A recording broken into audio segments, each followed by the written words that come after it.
Times live, तुमच्या विश्वासाचा आवाज। अधिकाऱ्यावरती गुन्हे दाखल झाले पाहिजे, अधिकाऱ्यावरती गुन्हे दाखल झाले पाहिजे, पोलीस प्रशासन प्रदर्शन करणाऱ्या त्या अधिकाऱ्यावरती कारवाई झालीच पाहिजे।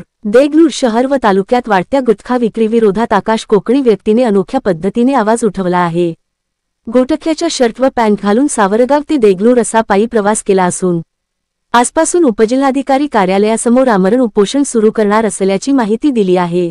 त्यांनी यापूर्वी दिनांक जून 19 आणि 3 जुलै रोजी प्रशासनाकडे गुटखा विक्री थांबविण्याची मागणी केली होती, मात्र अद्याप कोणतीही ठोस कारवाई झालेली नसल्याने त्यांनी हा प्रत्यक्ष रस्त्यावरचा मार्ग स्वीकारला आहे। पाणी सावरगाव ते देगलूर जे माझं 28/7/2025 सोमवारी आंदोलन होते, त्या आंदोलनासाठी पायी 15 किमी अंतरावर येऊन आज मी जिल्हा कार्यालय समोर आमरण उपोषणाला बसलो आहे। मागील 3 महिन्यापासून जे निवेदन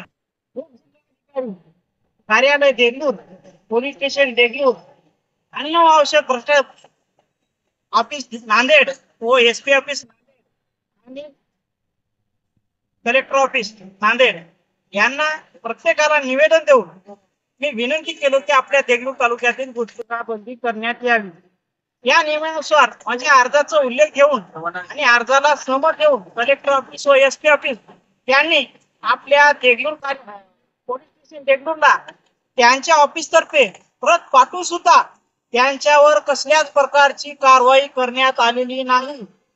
हो मान काल लक्षाला मी पकडलो असं जो पोलीस स्टेशन सांगत आहे आपलं हे माल हिंगोलीचा असून तो हप्ता देत नव्हता, त्यांच्यावर कारवाई करण्यात आली। जो देगलूर तालुक्यातला मोठा डीलर आहे त्यांच्या हाताखाली जो डीलरशिप आहे कारवाई झाली नाही। मी अर्ज देऊन सुद्धा आणि त्यांनी मला खुलेआम धमकी देता, तू किती 4 दिवस उपोषण धरणार आणि मग माघार होणार आणि तुला देगलूरला येते वेळेस तुला खतम करू।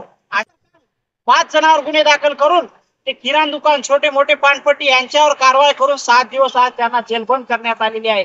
त्यांच्यावर कारवाई न करता गुटखा सप्लाय करत आहे त्यांच्यावर गुन्हा दाखल करून त्यांच्यावर कारवाई झाली पाहिजे। आणि जे राजकीय पोलीसवाल्याचे अधिकाऱ्याचे मोबाईल चेक करून जो ऐकणार आहे त्यांच्यावर कडक कारवाई झालीच पाहिजे।